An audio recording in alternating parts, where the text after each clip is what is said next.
Sir నమస్కారం sir. నమస్తే. Sir గాజుల రామవరంలో 100, 100 ఎకరాలలో ప్లేస్ అంటే అన్ని హైడ్రా మళ్ళా ఒక్కసారి విరుచుకుపడినట్టుగా తెలుస్తుంది. సో, హైడ్రాకి గూడా వందల జేసీబీలకి అక్కడున్న ప్రజలంతా ఎదుర్కొన్నట్టు తెలుస్తుంది. మళ్ళీ ఎందుకు హైడ్రా ఇన్ని రోజులు కామ్‌గా ఉండి మళ్ళా అవెందుకు విరుచుకుపడుతుంది?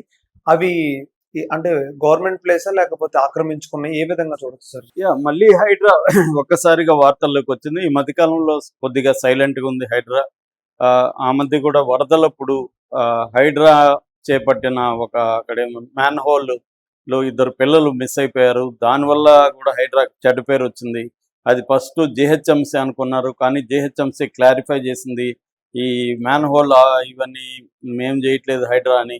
ఈ కన్‌ఫ్యూజన్ ఉంది. జీహెచ్ఎంసీ అధికారులకి, హైడ్రా అధికారుల మధ్య కోర్టులో కూడా కేసులు చాలా ఇదైనాయి. ఏది జీహెచ్ఎంసీ పరిధిలోకి వస్తుంది, ఏది హైడ్రా? మెల్లగా ఫస్ట్ ఏమో హైడ్రా ఏంది, చెరువులను క్లీన్ చేయించాలి, చెరువుల ఆక్యుపేషన్ని ఆపాలనే పేరుతో హైడ్రా ఎంటర్ అయింది ఫస్ట్ అయితే. దాని నుంచి మెల్లగా ఎక్స్టెండ్ చేసుకుంటూ వచ్చి ఒక రకంగా జీహెచ్ఎంసీకి ఈక్వల్గా కొన్ని విషయాల్లో జీహెచ్ఎంసీ కంటే ఎక్కువ అధికారాలు ఉన్నట్టుగా హైడ్రాకి సపరేట్ పోలీస్ స్టేషను ఇవన్నీ వెళ్ళిపోయినాయి. హైడ్రా అనేది ఒక సపరేట్గా వ్యవస్థ ఏర్పడిపోయింది. ఇది కన్ఫ్యూజన్కి దారితీస్తుంది. అంటే ప్రభుత్వ సంస్థలే కావచ్చు, కానీ దేనికి ఏ అధికారాలు ఉండాలి అనేది. ఒక పక్కేమో ఇండ్లు కట్టుకోవడానికి జీహెచ్ఎంసీ కావచ్చు, మిగతా ఇవన్నీ పర్మిషన్లు ఇస్తున్నారు. ఒక పక్కేమో ఇది పర్మిషన్లు ఇవ్వడం కరెక్ట్ కాదు, ఇది ఆక్యుపై చేసుకున్నది చెరువుల దీన్ని ఎఫ్ఎస్ఎల్ అంటారు, దాన్ని ఎఫ్టిఎల్ ఫుల్ ట్యాంక్ ఏరియాని ఆక్యుపై చేసుకుంది అనేది వాళ్ళు వచ్చి దాన్ని కూలగొట్టేస్తున్నారు. ఇది బాగా వివాదమయ్యి రంగనాథ్కి వ్యక్తిగతంగా చెడ్డ పేరు వచ్చింది, హైడ్రాకి చెడ్డ పేరు వచ్చింది. చివరికి అది హైదరాబాద్లో రియల్ ఎస్టేట్ కుప్పకూలడానికి హైడ్రా కూడా కారణం అన్నట్టుగా చాలామంది మాట్లాడడం మొదలుపెట్టి ఇప్పటికీ అదే చెప్తున్నారు. నిన్న కూడా ఒక రియల్ ఎస్టేట్ అతను కలిస్తే హైదరాబాద్లో చాలా ఘోరంగా ఉంచారంటే అది హైడ్రా కారణమా అని ఎవరు అడిగితే హైడ్రా కారణం అని కంప్లీట్గా చెప్పలేము. అది కూడా వన్ ఆఫ్ ద రీజన్స్. చాలా కారణాలు ఉన్నాయి, దేశవ్యాప్తంగా కూడా అంత బాగాలేదు. అనేక కారణాల్లో హైడ్రా కూడా ఒకటి అనేది అతను చెప్తున్నాడు. సో దాంతో రెండోది ఏంటంటే హైడ్రా మీద విమర్శలు ఏంటంటే పేదలు లేదా మిడిల్ క్లాస్ వాళ్ళ ఇండ్లు, వాళ్ళ షాప్స్ ఇవి కూలగొడుతున్నారు, కానీ పెద్దవాళ్ళవి గెస్ట్ హౌస్లు కానీ ఫామ్ హౌస్లు కానీ ఏమి కొట్టట్లేదు. ముఖ్యంగా ఇక్కడ ఓవైసీ వాళ్ళ ప్రాపర్టీస్ జోలికి వెళ్ళట్లేదు, అవన్నీ కూడా ఆక్యుపేషన్లోనే ఉన్నాయి కదా అనేది. చివరికి హైకోర్టు కూడా అనేక సార్లు హైడ్రాని మందలించిన సందర్భాలు ఉన్నాయన్నమాట. అంటే ప్రాపర్గా నోటీసులు ఇచ్చి చేయకుండా కావాలనే వీకెండ్స్లో మాత్రమే కోర్టు హాలిడే ఉన్నప్పుడు ఎందుకు వెళ్ళి చేస్తున్నారని కూడా కోర్టు ప్రశ్నించింది అనేక సార్లు. ఈ నేపథ్యంలో మళ్ళీ ఒకసారి ఇవాళ మార్నింగ్ నుంచి హైడ్రా వార్త వైరల్ అవుతుంది. గాజుల రామారం అని ఉంది. గాజుల రామారం, కుత్బుల్లాపూరు, చింతల్ ఈ ఏరియాలో ప్రభుత్వ భూములు చాలా ఉన్నాయని చెప్తున్నారు. ముఖ్యంగా ఏంటంటే గాజుల రామారంలో స్టేట్ ఫైనాన్స్ కార్పొరేషన్కి, టీజీఐఏసి, హెచ్ఎండిఏ వీటికి ఎకరాల ల్యాండ్ గవర్నమెంట్ అలాట్ చేసింది ఎప్పుడో. అయితే ఈ సంస్థలు ఏవి అక్కడ తమ కార్యకలాపాలు ప్రారంభించలేదు, కాబట్టి ఆ ల్యాండ్ అలాగా ఉండిపోయింది. 300 ఎకరాల వరకు ఉందని చెప్తున్నారు. ఒక్క గాజుల రామారం ఏరియాలో మాత్రమే 300 ఏకర్స్ ఉంది. దీంతో ఒక 3-4 ఏళ్ల నుంచి మెల్లగా ఏం చేశారంటే ఈ చాలామంది ఇదే పనిలో హైదరాబాద్లో తిరుగుతుంటారు. ఎక్కడెక్కడ ల్యాండ్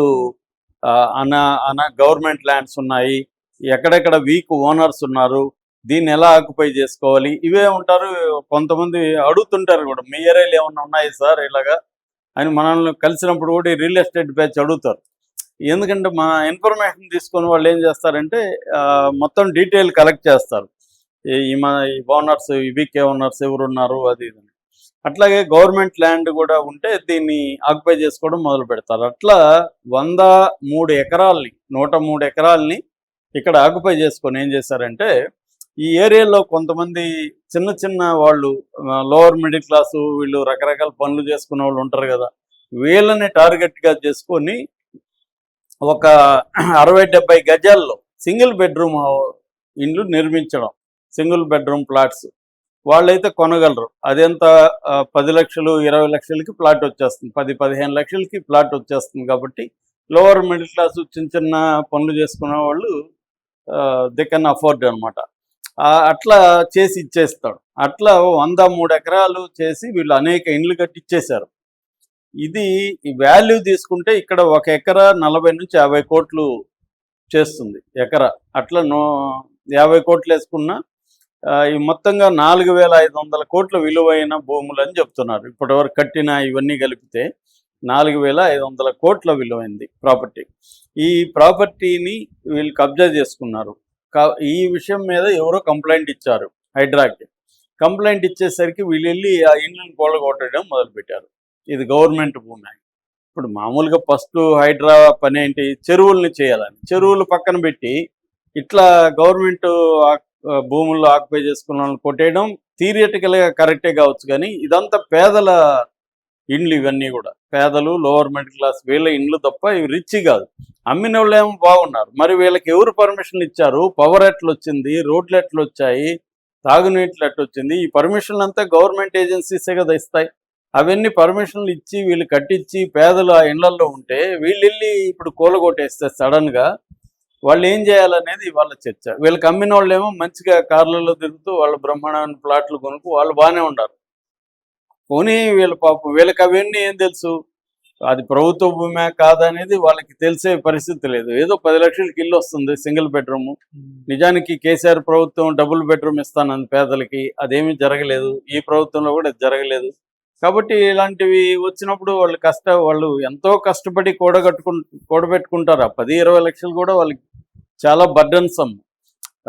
కొంతమందికి 15-20 ఏళ్ళు 20 ఏళ్ళు లోన్లు తీసుకొని దాని మీద పెట్టుకొని కట్టుకుంటూ ఉంటారు వాళ్ళు పాపం. అలాంటిది నువ్వు ఒక్కసారి కూలగడితే వాళ్ళ జీవితాంతం కష్టపడిందంతా కూడా ఒక్క రోజులో పోయేస్తుంది. అందుకని చాలా పెద్ద గొడవ అయిపోతుంది పరిస్థితి. ఇప్పుడు హైడ్రా మీద దీని మీద తీవ్ర విమర్శలు వస్తున్నాయి.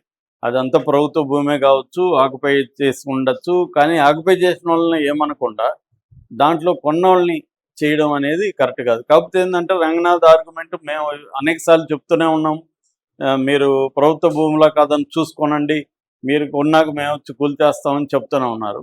కానీ దీనివల్ల ఖచ్చితంగా ఇబ్బందులు వస్తాయి. ఎందుకంటే పెద్ద పెద్ద వాళ్ళంతా ఆక్యుపై చేసుకొని మహా బిల్డింగ్లు, ఫామ్ హౌస్లు, గెస్ట్ హౌస్లు అంతా కట్టుకున్నారు. వాళ్ళ జోలికి వెళ్ళరు. ఇలాగ పోయి కూలగట్టగలరా? అవేమి మీరు చేయలేరు.